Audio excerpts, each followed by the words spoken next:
The laughter echoed through the ceremony hall like shattered glass. Esperanza stood there, 23 years old, wolfless, powerless, watching as every other Omega in her generation shifted for the first time under the full moon. Their wolves emerged in brilliant cascades of silver and gold, while she remained human, alone, broken. The pack elders whispered. The alphas turned away. And her mother, sweet Guadalupe, wept in the shadows because she knew what this meant. In the Sangre de Luna pack, having no wolf was worse than death. It was erasure. But what happened 3 months later would shake every werewolf pack from the Sierra Madre to the Gulf Coast, and Esperanza's name would be whispered not in mockery, but in reverence and fear. If you want to know how the weakest Omega became the most powerful Luna in 12 generations, stay with me until the end of this story. I promise you, what the moon goddess had planned will leave you breathless. And before we begin, tell me the city you are watching from so that I can send you a hug, because you're about to witness something extraordinary. Let me take you back to the beginning, to the night everything changed. Esperanza grew up in the shadow of her older sister, Catalina. While Catalina was everything an Omega should be, graceful, beautiful, and blessed with a wolf so magnificent that alphas from neighboring packs requested meetings just to see her shift, Esperanza was the opposite. She was small even for an Omega. Her hair never quite laid right. Her eyes, one brown and one green, were considered a bad omen by the superstitious elders. And on the night of her first shift ceremony, when every Omega her age called forth their wolves under the full moon's blessing, Esperanza felt nothing. No stirring in her chest. No ancient voice calling from within. Just silence, deafening and complete. The ceremony ground, nestled in a valley between 2 mountains where the moonlight pooled like liquid silver, became a place of humiliation. Alpha Rodrigo, the pack leader, a man whose wolf was said to be the size of a small horse, approached her with barely concealed disgust. His voice carried across the silent crowd. Esperanza, daughter of Guadalupe and the late Miguel, you have been called by the moon goddess and found wanting. You have no wolf. You have no place in the shifting ceremony. Return to the outer houses and await the council's decision on your fate. The outer houses. Everyone knew what that meant.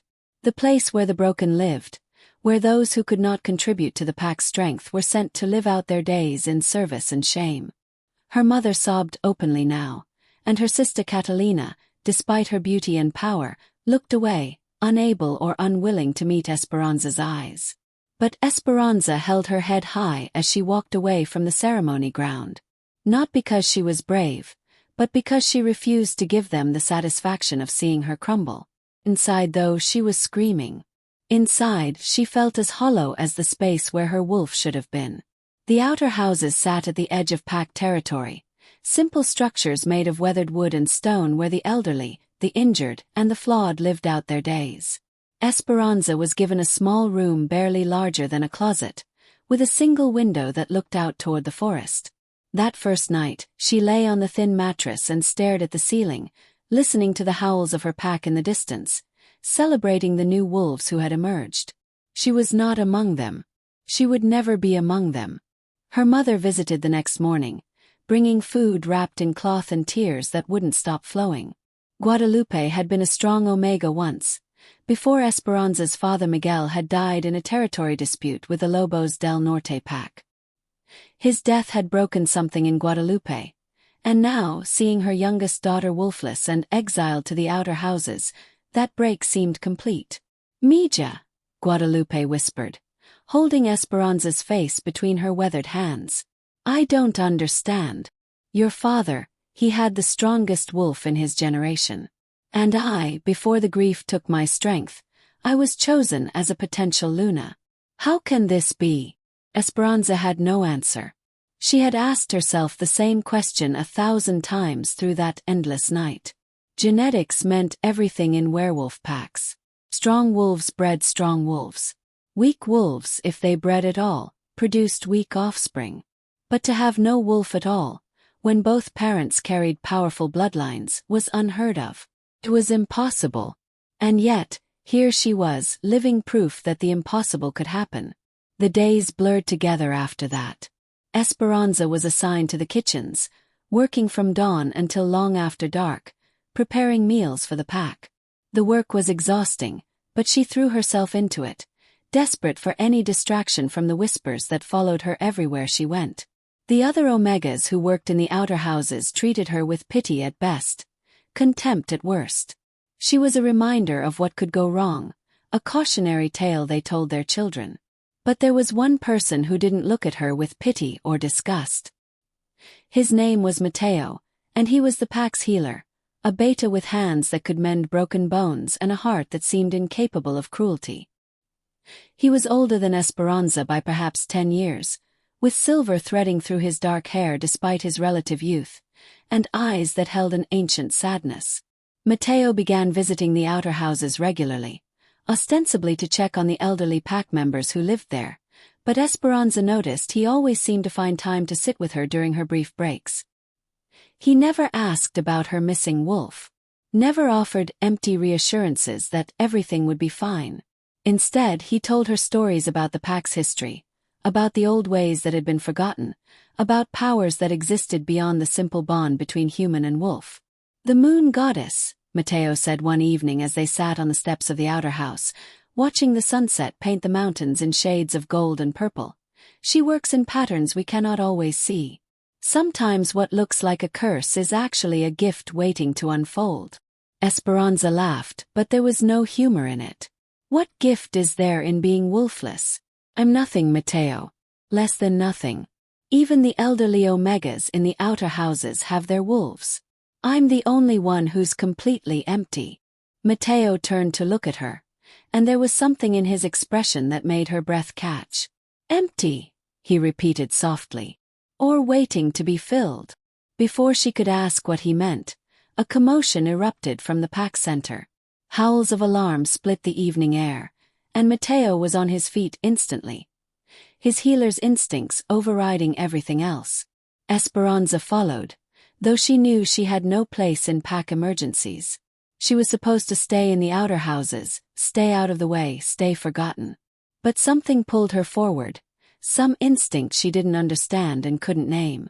The scene in the pack center was chaos. A hunting party had returned carrying one of their own, a young alpha named Salvador whose chest was torn open, blood pumping from wounds that should have been fatal. His wolf whimpered inside him, too weak to force a shift that might save his life. The pack healer, Matteo's mentor, a woman named Dolores who had served the pack for 50 years, was already there, her hands glowing with a soft green light of healing magic. But Esperanza could see it wasn't enough. Salvador was dying, his life bleeding out onto the ground despite Dolores's best efforts. The wounds were too deep, too severe. They needed something more, something stronger. And then Esperanza felt it. A pulling sensation in her chest, like a thread being tugged from somewhere deep inside her. The hollow space where her wolf should have been suddenly felt less empty, as if something was stirring in those depths, waking after a long sleep. Her hands began to tingle, and when she looked down, she gasped. Her palms were glowing with a silver light, bright and pure as moonlight itself. "Impossible," Dolores breathed, staring at Esperanza with wide eyes. "That's Luna's light. But you have no wolf.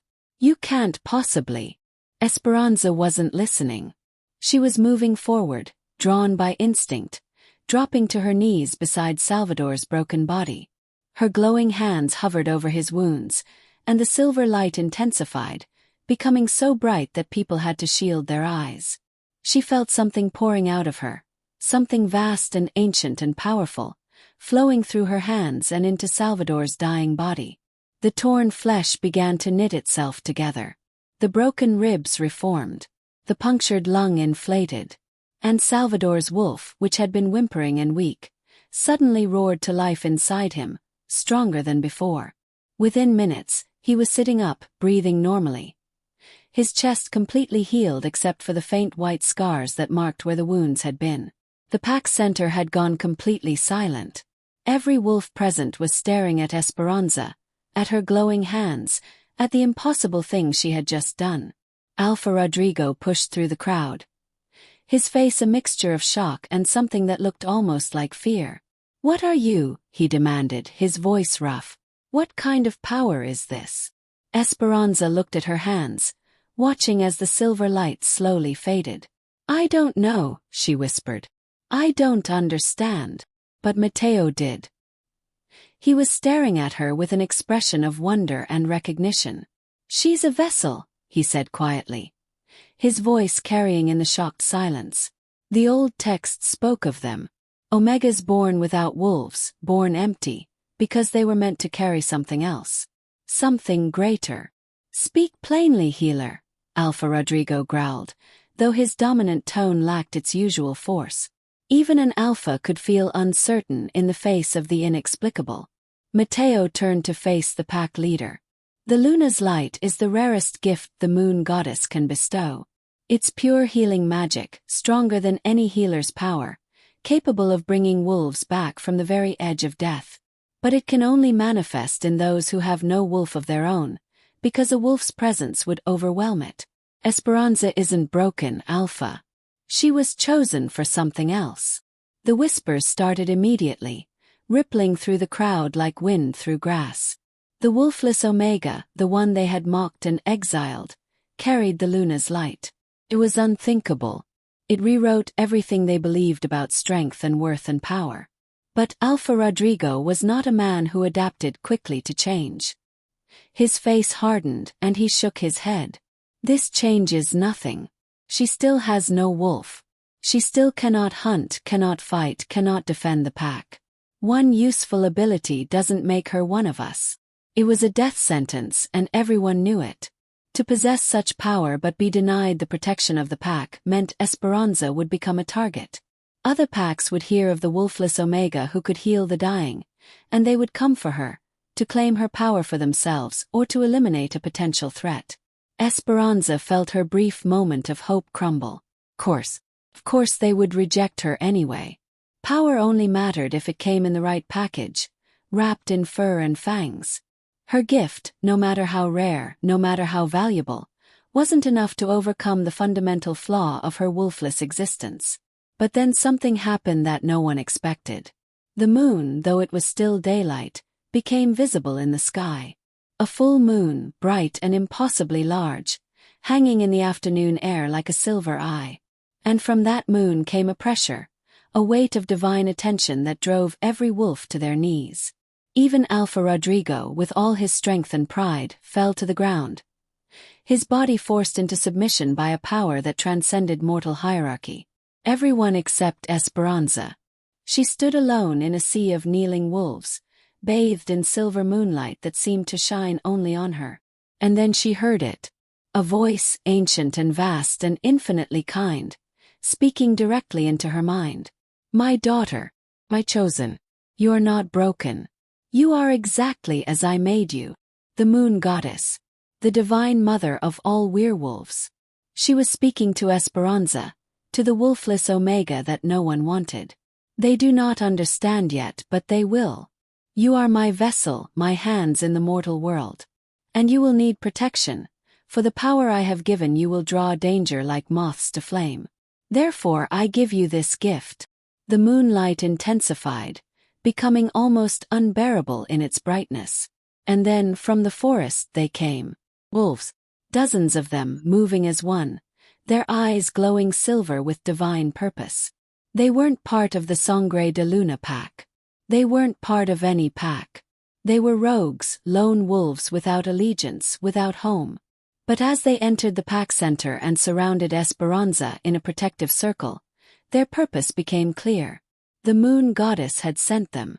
They would be her guard, her protectors, bound to her not by pack law or blood ties, but by divine mandate.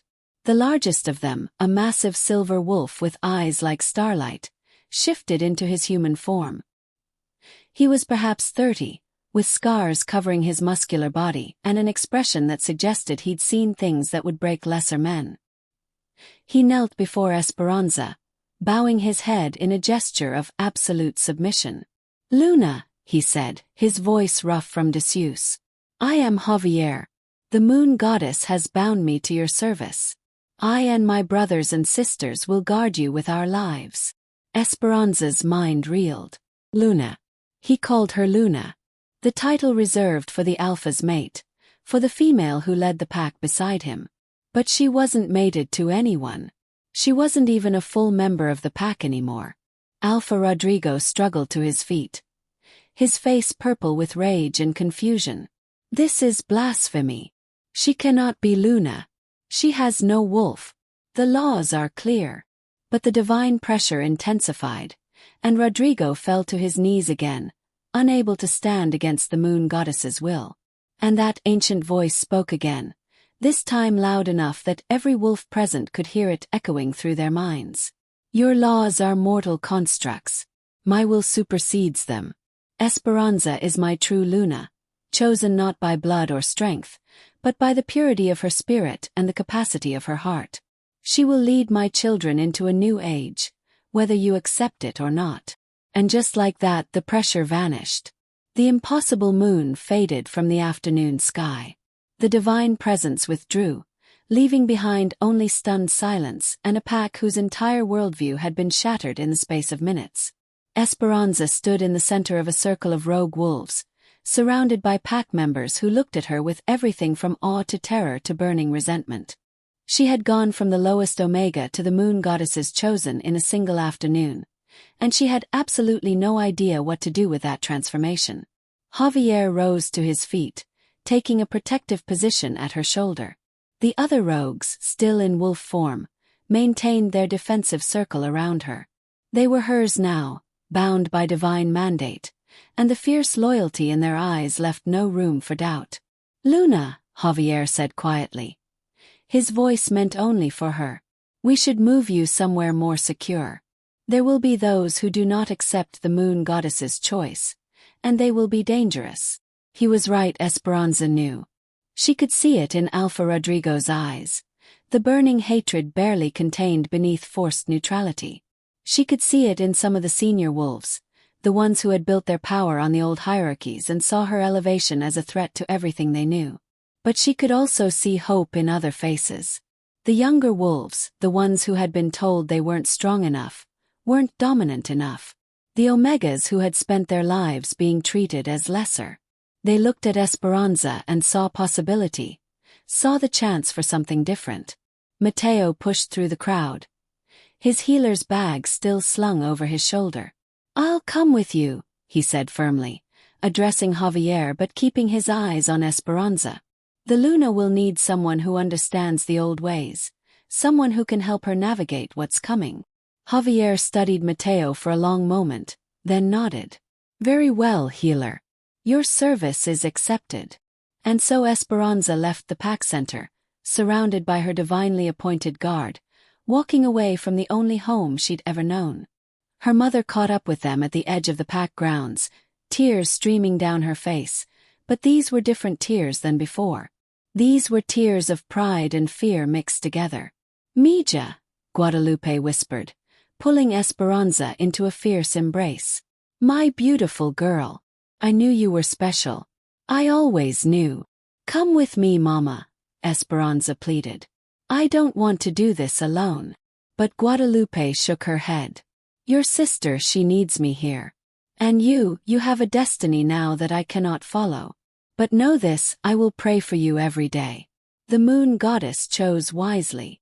They set up a temporary camp in the forest, 3 miles from pack territory, in a clearing that Javier said had once been used by his rogue pack before they scattered. The rogues moved with military efficiency, establishing a perimeter, building fires, creating a space that was secure and defendable. Esperanza sat on a fallen log, watching them work, still trying to process everything that had happened. Just this morning, she'd been a kitchen worker in the outer houses, invisible and forgotten. Now she was supposedly a true Luna, chosen by the moon goddess herself, protected by divine mandate and surrounded by loyal wolves. Felt like a dream, or a nightmare. She wasn't sure which. Mateo sat beside her, offering a water skin. Drink, he said gently. You used a lot of energy healing Salvador. The Luna's light draws on your own life force. You need to replenish yourself. She drank, grateful for something concrete to focus on. How do you know so much about this? You said the old texts mention vessels. Where did you learn about them? A sad smile crossed Mateo's face. My grandmother was the pack's historian, keeper of the old stories. Most packs forgot those tales, dismissed them as legends. But my grandmother, she made me memorize them. She said the old ways would be needed again someday. He paused, looking out at the darkening forest. She died when I was 16, but I never forgot what she taught me. Tell me more, Esperanza urged. If I'm supposed to be this true Luna, I need to understand what that means. So Mateo talked, his voice low and steady, weaving stories of ancient times when the moon goddess walked among her wolves more directly. He spoke of true Lunas who appeared once every few generations, Omegas born without wolves specifically to serve as conduits for divine power. They weren't meant to lead through strength or dominance, but through wisdom and compassion and the ability to heal what was broken. The last true Luna, Mateo said, appeared during the Great Pack Wars about 200 years ago.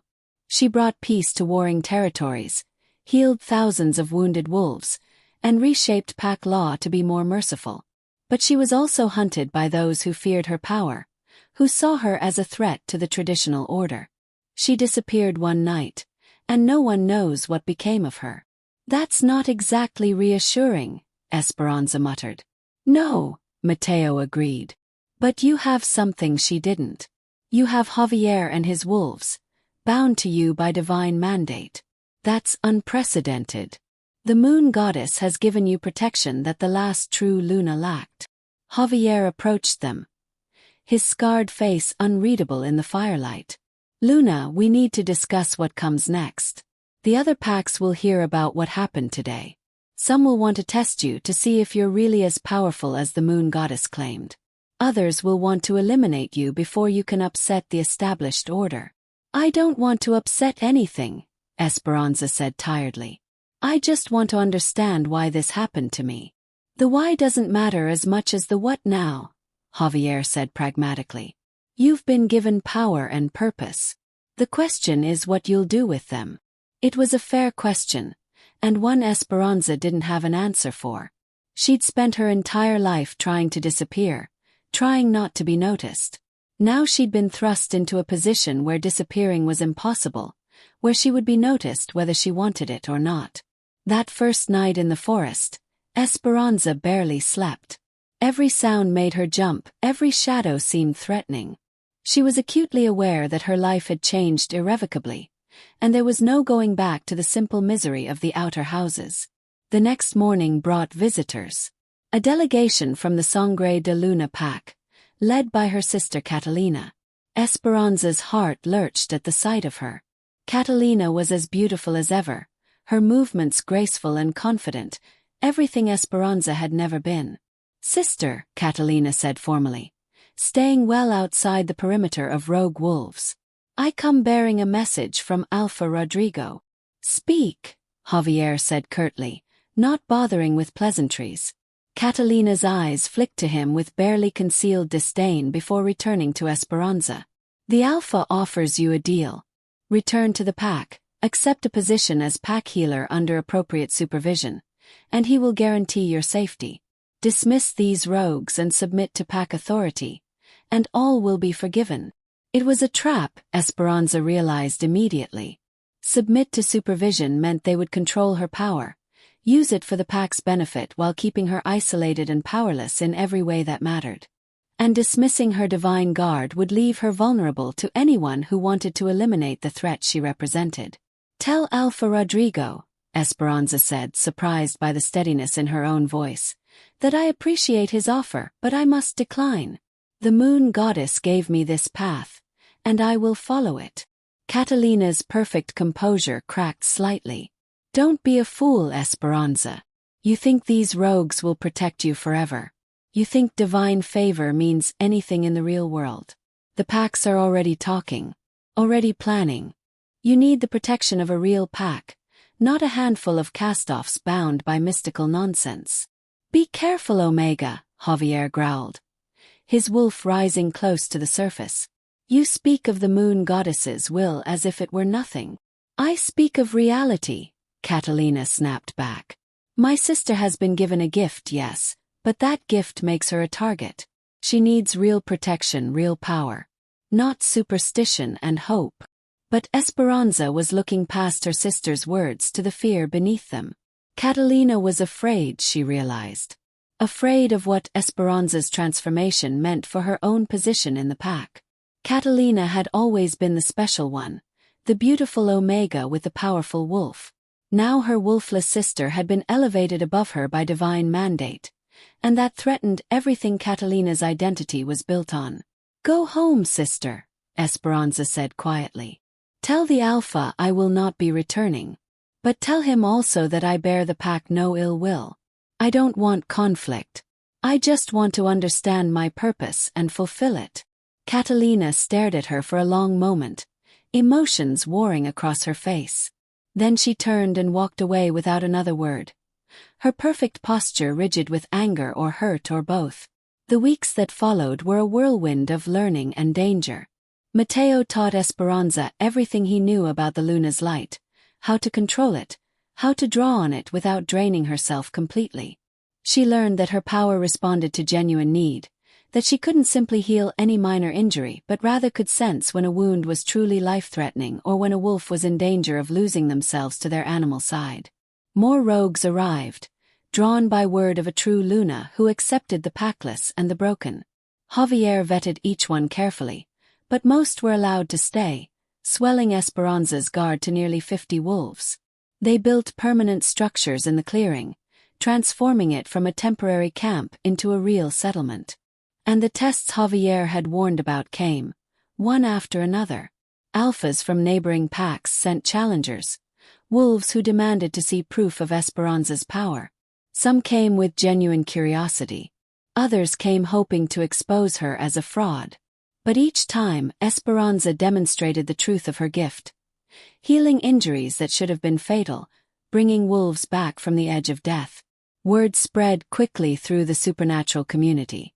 The wolfless Omega who carried the moon goddess's favor. The true Luna who led a pack of rogues. The healer who could snatch souls back from death itself. Some saw her as a miracle. Others saw her as a threat. It was on the night of the new moon, 2 months after her transformation, that the real test came. The Lobos del Norte pack, the same pack that had killed Esperanza's father years ago, sent a war party. Not to test her. To eliminate her. They came in the darkness, 50 trained warriors led by Alpha Fernando, a man whose reputation for brutality was legendary. They expected to find a weak Omega protected by a handful of rogues. They expected an easy victory. They were wrong. Javier's network of scouts gave them warning, and by the time the war party reached the settlement, Esperanza's wolves were ready. The battle was fierce and bloody, rogues fighting with a desperate ferocity born of protecting something precious.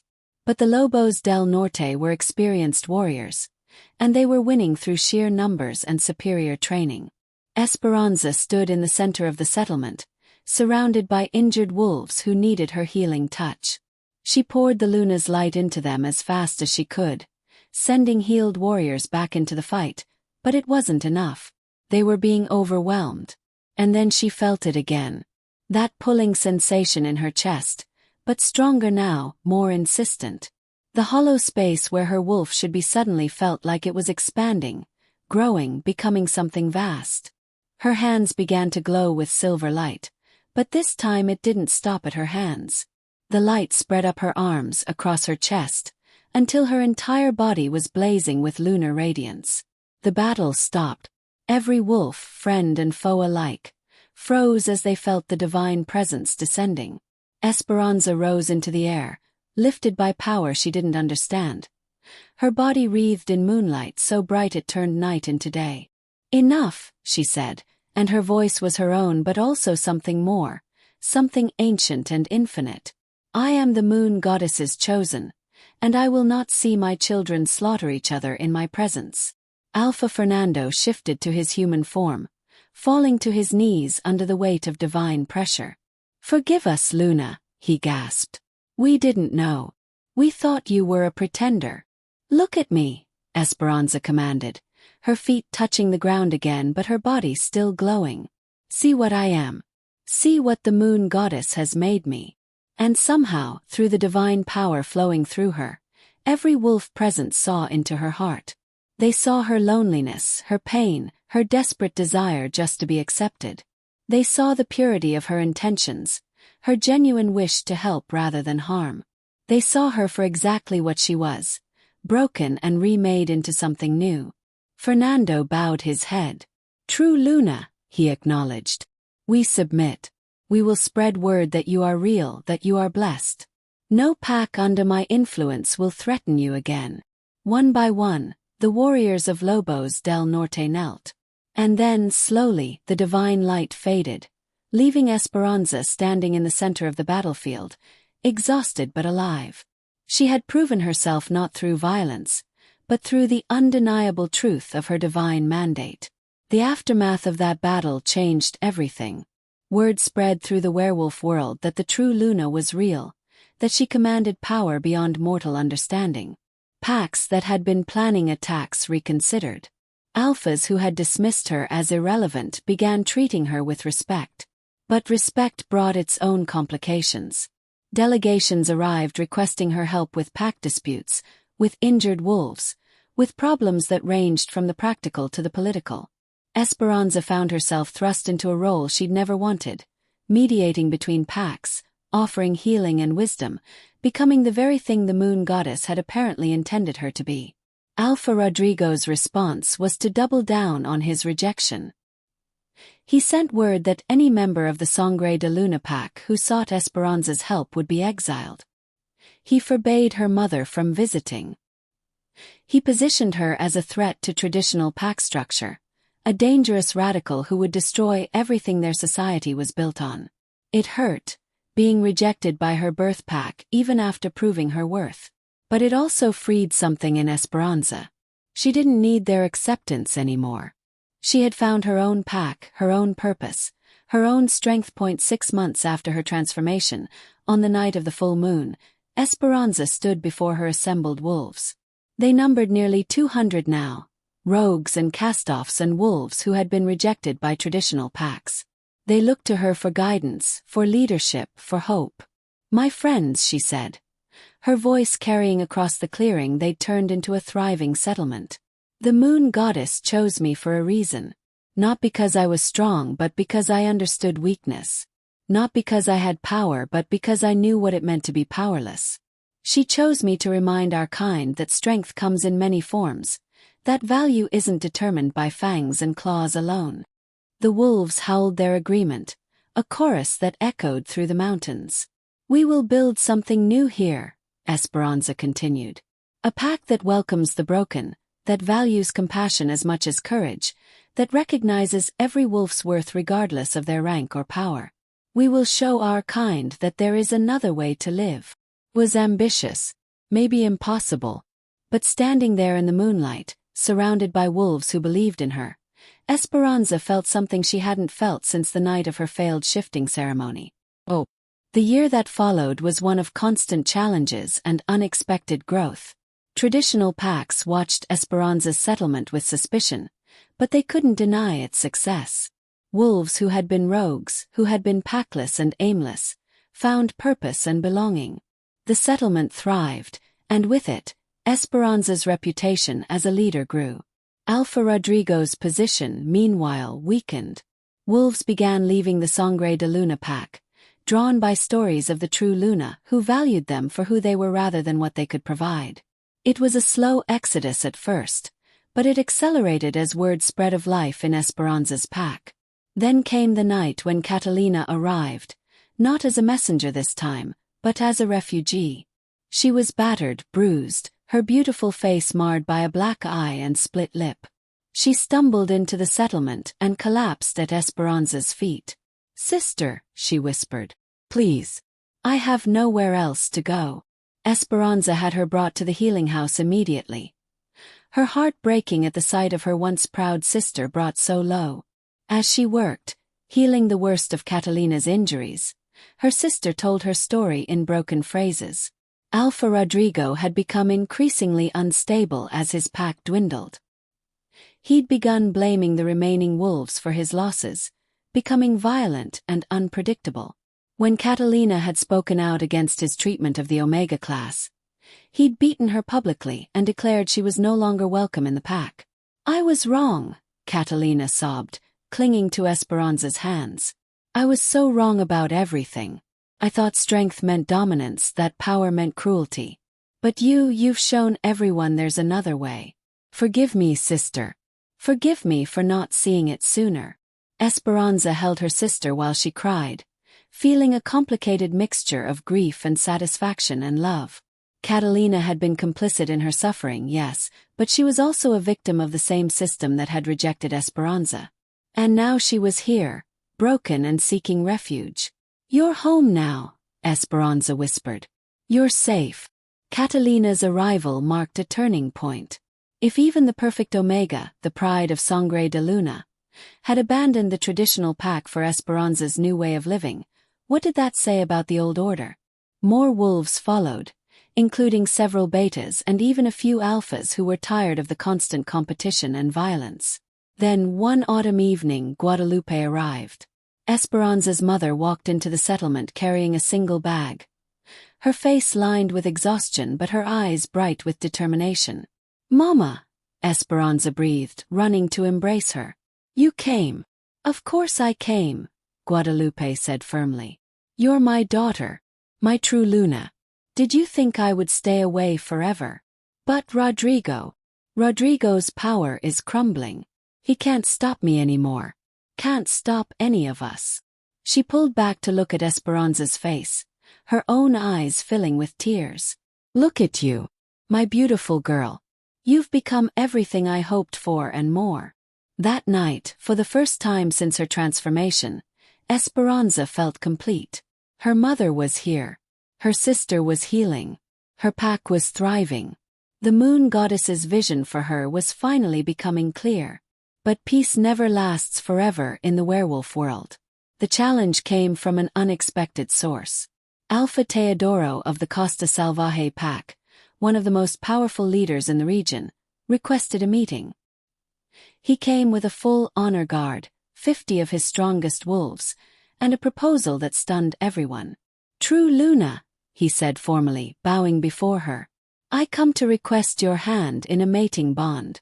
Unite your pack with mine, and together we will reshape werewolf society.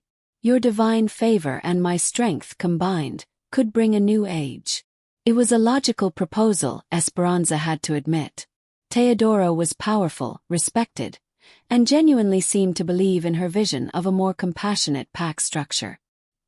He was handsome too, with kind eyes and a gentleness unusual in an alpha of his stature. Many true Lunas would have accepted immediately. But Esperanza felt nothing when she looked at him. No pull, no connection, no sense that this was right. And after everything she'd been through, after the moon goddess had reshaped her entire existence, she trusted her instincts. "Alpha Teodoro," she said carefully, "I am honored by your proposal, truly. But I cannot accept a mating bond based on logic and strategy alone. If the moon goddess intends for me to have a mate, she will make it known." Teodoro's expression flickered with disappointment, but he nodded respectfully. "I understand, true Luna. The offer remains open should you change your mind. In the meantime, Costa Salvaje will support your pack and your vision." He left peacefully, but his proposal had opened a door Esperanza couldn't close. Other alphas began arriving, each with their own proposals, their own arguments for why they should be her mate. Some were genuine in their admiration. Others saw only the power and prestige that would come from bonding with the moon goddess's chosen. Esperanza rejected them all, much to Javier's approval. Her head of security had made no secret of his distrust of alphas who suddenly appeared claiming devotion after years of pack politics and power games. "They want to control you," Javier said bluntly one evening as they watched the sunset from the ridge above the settlement. "They see you as a prize to be won, not a person to be respected." "I know," Esperanza replied. "But I can't help wondering if the moon goddess intends for me to lead alone. Every Luna in history has had an alpha mate. Am I supposed to be different in this too?" Javier was quiet for a long moment. Then hesitantly he said, "Permission to speak freely, Luna?" "Always, Javier. You know that. You ask if you're supposed to be different. But you've been different from the start. Wolfless when you should have had a powerful wolf. Chosen as true Luna when you had no pack standing. Leading rogues when you should have had no followers at all. Why would your mating bond be traditional when nothing else about you is?" It was a fair point, but it didn't answer the deeper question burning in Esperanza's heart. Would she spend her life alone? Was that the price of her divine purpose? The answer came on the winter solstice, the longest night of the year. Esperanza had gone into the forest to meditate, a practice Mateo had taught her to help control and understand her powers. She found a clearing deep in the territory, a place where moonlight pooled like liquid silver even through the bare winter branches. She sat on the frozen ground, closed her eyes, and opened herself to the moon goddess's presence. And the goddess answered. Esperanza found herself standing in a place that was not quite the mortal world. Everything was silver and shadow, dreamlike and intensely real at the same time. And before her stood a woman whose face was both ancient and eternally young, whose eyes held the light of the moon itself. "My daughter," the moon goddess said, her voice like music and thunder combined. "You have done well. You have built something beautiful from the ashes of your pain." "Mother goddess," Esperanza breathed, falling to her knees. "I'm trying to understand. Why me? Why did you choose someone so broken, so inadequate?" The goddess knelt beside her, and impossibly tenderly lifted Esperanza's chin so their eyes met. "You were never broken, child. You were perfectly crafted for the purpose I intended. A wolf would have given you strength, yes, but it would have also given you pride, dominance, the need to prove yourself through violence. I needed someone who understood gentleness, who had learned compassion through suffering. But the other true Lunas in history, they all had mates. They all had alphas to stand beside them. Will I always be alone?" The goddess smiled, and it was like watching the moon rise. "Who said you would be alone?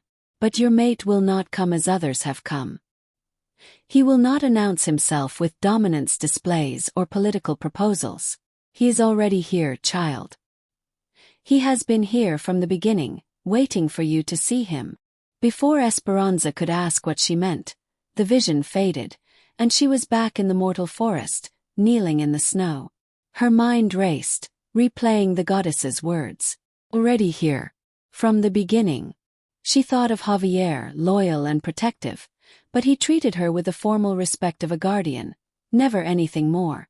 She thought of Mateo, kind and knowledgeable, who had been her first friend in the outer houses.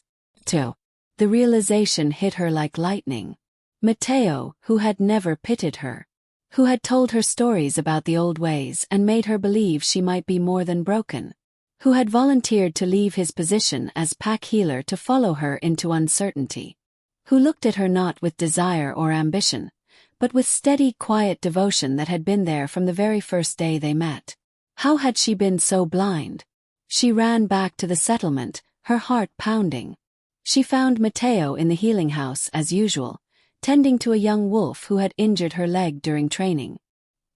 He looked up as Esperanza burst in, concern crossing his face. "Luna, what's wrong? Are you hurt? Why didn't you tell me?" The words tumbled out before she could stop them. "Why didn't you say anything?" Mateo went very still. The young wolf looked between them, sensing the tension, and quietly excused herself. When they were alone, Mateo set down his supplies and turned to face Esperanza fully. "Tell you what?" he asked softly, though his eyes said he knew exactly what she meant. "That you love me. That you've loved me all this time." A smile, sad and beautiful, crossed his face. "Would it have mattered? You're the moon goddess's chosen, Esperanza. A true Luna. I'm just a beta healer with nothing to offer but old stories and modest healing magic. What right did I have to speak of love?" "Every right," Esperanza said fiercely, crossing the space between them. "Every right, Mateo. The goddess told me my mate was already here, that he'd been here from the beginning. And the moment she said it, I knew. How could I not have known? Mateo's breath caught. The goddess said, "She spoke to you? She showed me what I was too foolish to see myself. That strength doesn't always announce itself with dominance. That love doesn't always demand attention. You've been here, steady and constant, since the very beginning. You believed in me when no one else did. You followed me into exile without hesitation. You've asked for nothing, expected nothing, given everything." Tears were streaming down Mateo's face now. "I didn't expect anything because loving you was enough. Seeing you grow into your power, watching you become who you were always meant to be, that was all the reward I needed." Esperanza took his scarred healer's hands in hers. "The moon goddess doesn't give me an alpha mate because I don't need an alpha. I need someone who understands that true strength is gentleness. Someone who heals rather than wounds. Someone who sees me, not the power I carry or the title I hold, but me." "I've always seen you," Mateo whispered. "From that first day in the outer houses, I saw exactly who you were. And you were magnificent." They came together like gravity, like destiny, like two pieces finally finding their proper place. The kiss was soft and deep and right in a way that made Esperanza's entire body sing. And in that moment, she felt her power surge, responding to the mating bond forming between them. Silver light exploded from her body, from Mateo's, intertwining and dancing in the air around them. It was the Luna's light, yes, but transformed, amplified by the connection between them. Mateo gasped as he felt it, felt his own healing magic multiply tenfold, 100-fold, merging with her divine gift to create something entirely new. They pulled apart, staring at each other in wonder, their hands still clasped and glowing with combined power. "What is this?" Mateo breathed. "Our bond," Esperanza said, understanding flowing through her. "The moon goddess said I was different. This is why. A true Luna's mate doesn't dominate or rule. He completes. He balances. Together, we're not just a Luna and her consort. We're healers, both of us, working in perfect harmony." Javier burst into the healing house, his hand on his weapon, clearly responding to the surge of power. But he stopped short, seeing them standing there wreathed in silver light, and a slow smile crossed his scarred face. "About time," he said gruffly. "I was beginning to think you'd both remain idiots forever." "You knew?"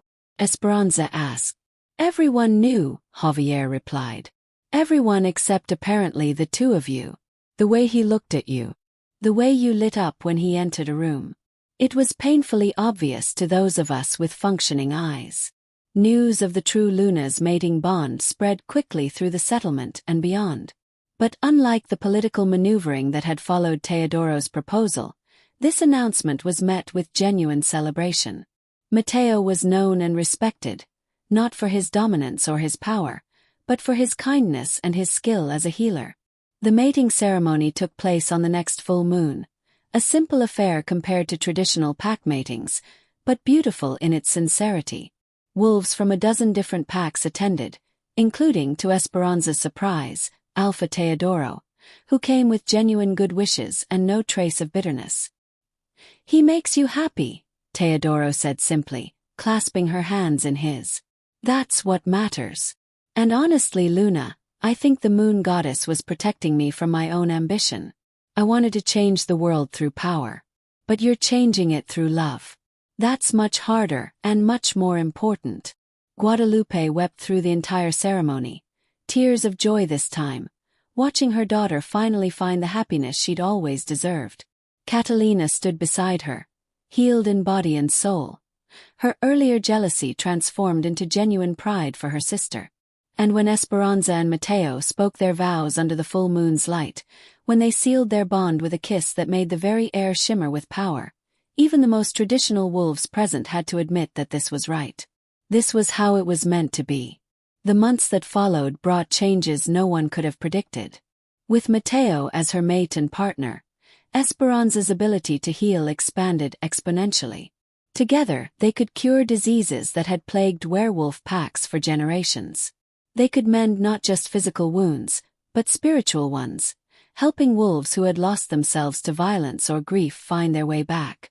Their settlement, which they officially named Luna's Haven, became a pilgrimage site.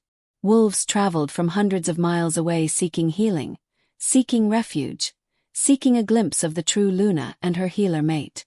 The population swelled to nearly 500, a full pack by any measure, thriving and prosperous. But Alpha Rodrigo, watching his own pack dwindle to barely 50 members, finally broke. He came in the dead of night with his remaining warriors, not to negotiate or to submit, but to destroy. If he couldn't have power, he would make sure no one else could either.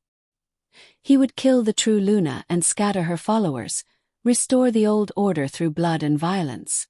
Should have worked. Rodrigo's warriors, though few, were experienced and desperate. They should have been able to penetrate the settlement's defenses, to reach Esperanza before her guards could react. But they had forgotten one crucial thing. The moon goddess protected her chosen. The moment Rodrigo's wolves crossed into Luna's Haven territory with murder in their hearts, the ground itself seemed to reject them. They stumbled, disoriented, finding their enhanced senses suddenly unreliable. The paths they knew twisted and changed. And from every shadow, Esperanza's wolves emerged, not to kill, but to subdue. Javier himself brought Rodrigo down, pinning the Alpha in his wolf form with contemptuous ease. The fallen Alpha struggled, snarling, trying desperately to escape, but he was surrounded, outmatched, defeated. Esperanza arrived as dawn broke, Mateo at her side. She looked down at the Alpha who had rejected her, who had made her life miserable, who had finally tried to end her existence. She could have killed him. By every law of pack justice she had the right. Instead, she knelt beside his wolf form and placed one glowing hand on his head. "I forgive you," she said simply. The Luna's light flowed into Rodrigo, and he screamed, a howling sound that was part wolf, part human, part something else entirely. But Esperanza didn't stop. She poured her power into him, not to harm but to heal, to mend the broken parts of his soul that had made him cruel, that had driven him to violence and domination. When she finally pulled her hand away, Rodrigo shifted back to human form and collapsed, weeping. The rage that had defined him for so long was gone, burned away by divine compassion, leaving behind only a broken man who could finally see the harm he'd caused. "I'm sorry," he sobbed, the words torn from somewhere deep inside him. "I'm sorry. What have I done? What have I become?" "Something that can be healed," Esperanza said gently. "If you're willing to try." She offered him a place in Luna's Haven, not as an alpha, but as a simple member of the pack. A chance to learn a new way of living, to understand that strength could be gentle and power could be kind. To everyone's surprise, Rodrigo accepted. His rehabilitation was slow and painful, requiring him to confront every cruel decision, every moment of violence, every wolf he'd harmed. But Esperanza and Mateo worked with him, healing not just his soul but his fundamental understanding of what it meant to lead. 6 months later, Rodrigo formally dissolved the Sangre de Luna pack, releasing his remaining wolves from their oaths and recommending they join Luna's Haven if they wished. Most did. The pack that had rejected Esperanza now came to her, not as supplicants or enemies, but as family finally coming home. The old order was changing, and Luna's Haven stood at the center of that transformation. Other packs began adopting their practices, treating Omegas with more respect, valuing gentleness alongside strength, recognizing that power came in many forms. 2 years after her transformation, Esperanza stood on the ridge overlooking Luna's Haven with Mateo's hand in hers, watching their people, nearly 800 strong now, going about their daily lives. Children played without fear. Omegas worked without shame. Alphas learned to lead through wisdom rather than intimidation. "Do you ever miss it?" Mateo asked quietly. "The simplicity of the outer houses. When you were just Esperanza the kitchen worker, invisible and forgotten." Esperanza considered the question seriously. "Sometimes," she admitted. "There was a kind of peace in being nobody, in having no expectations to meet. But I wouldn't trade this for anything. Not the responsibility, not the danger, not even the moments when I doubt myself." "Why not?" She turned to face him, this man who had seen her worth when she couldn't see it herself, who had loved her when she believed herself unlovable. Because I found my purpose. Found you. I found out that being broken was just the first step toward becoming whole in a completely new way. Matteo pulled her close, and they stood together watching the sunset paint their settlement in shades of gold and amber. In the distance, wolves howled their evening songs, voices raised in harmony rather than dominance. The moon goddess knew what she was doing, Matteo murmured against her hair. She usually does, Esperanza agreed with a smile. But their peace was about to be tested in a way neither of them expected. The messenger arrived on a cold spring morning, a young wolf from the far north territories, a region so remote that few southern packs had any contact with them. She was exhausted, half-starved, and carried news that made Esperanza's blood run cold. A plague was sweeping through the northern packs. A disease unlike anything they'd ever seen, something that attacked a wolf's very essence, separating them from their animal side and leaving them trapped between forms. Hundreds had died. Thousands more were suffering. And nothing the northern healers tried could stop it. They sent me to find the true Luna, the messenger gasped, accepting water from Matteo's hands. They said if anyone could help us, it would be the wolfless Omega who carries the moon goddess's favor. Esperanza felt the weight of responsibility settle on her shoulders like a physical thing. The northern territories were more than 1,000 miles away. The journey would be dangerous, taking them through contested lands and territories of packs who still viewed her with suspicion. But she couldn't refuse. This was her purpose, the reason the moon goddess had made her what she was. We leave in 3 days, she announced. Javier, assemble a guard. Matteo, gather whatever supplies we'll need. We're going north. The preparation was frantic but efficient. 50 of their strongest wolves volunteered for the journey, including, surprisingly, former Alpha Rodrigo, who asked permission to serve in the guard. Esperanza granted it, seeing in his eyes that he needed this, needed to prove that he had truly changed. They departed at dawn, leaving Luna's haven in the capable hands of Catalina, who had discovered her own gift for administration and peacekeeping. Guadalupe blessed them with tears and prayers, making Esperanza promise to return safely. The journey north was every bit as difficult as expected. They had to negotiate passage through 12 different pack territories, some friendly, some hostile. Twice they were attacked by rogue bands who saw Esperanza as a prize to capture. Each time, Javier's warriors drove them off, though not without casualties. But the worst part was seeing the effects of the plague as they traveled. Every pack they passed had been touched by it. Wolves trapped in agonizing half-shifts, neither human nor animal, their minds fracturing under the strain. The death toll was staggering and growing every day. Esperanza healed who she could along the way, but there were too many, and each healing left her weaker. By the time they reached the Northern Territories 3 weeks later, she was exhausted, barely able to stand. The northern packs had gathered at a place called the Howling Grounds, a massive valley where the strongest alphas met. There were thousands of wolves, and most of them were infected. The stench of sickness hung heavy in the air, and the sounds of suffering echoed across the valley. Alpha Nikolai, leader of the largest northern pack, met them at the valley's entrance. He was ancient, his hair and beard white as snow, but his eyes were sharp and desperate. "True Luna," he said, his voice rough with exhaustion. "Thank the goddess you've come. We're dying. All of us. If you cannot help us, the northern packs will cease to exist." Esperanza looked out across the valley at the thousands of suffering wolves and felt despair threaten to overwhelm her. How could she possibly heal them all? Even with Matteo's help, even channeling every ounce of the Luna's light, there were too many. But then she felt Matteo's hand slip into hers, felt his steady strength flowing through their bond. And she heard the moon goddess's voice, faint but clear, whispering in her mind. "You are not alone, daughter. You have never been alone." And Esperanza understood. This wasn't a task for one Luna, no matter how powerful. This was a task for a pack, for a community working together. "Gather all your healers," she commanded Alpha Nikolai. Every wolf with even the smallest healing gift. I need them all here now. Within an hour, nearly 100 northern healers had assembled, confused but hopeful.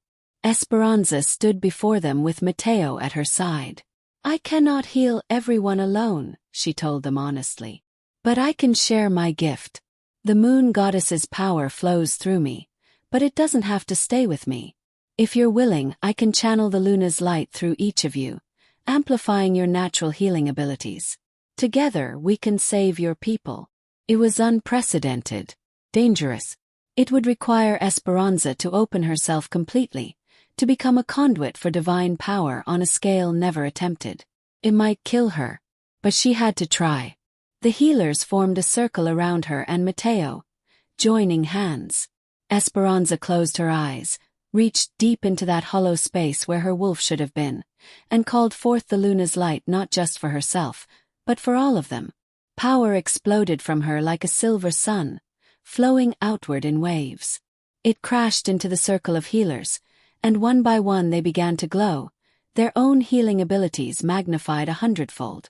They broke from the circle and spread across the valley, each one now capable of performing miracles. The healing took 3 days and 3 nights. Esperanza stood at the center of it all, a beacon of lunar light, channeling power until she thought she would burn away to nothing. Mateo stayed with her every moment, his hands on her shoulders, his own power flowing into her to keep her anchored to the mortal world. One by one, the infected wolves were healed. The plague was burned out of them by divine fire, their connections to their animal sides restored. And as the last wolf was cured, as the final traces of sickness vanished from the valley, Esperanza finally collapsed. She woke 3 days later in a tent made from the finest northern furs, Mateo sleeping in a chair beside her bed. She tried to sit up and found she could barely move, her body weak as a newborn's. Mateo, she whispered, and his eyes snapped open instantly.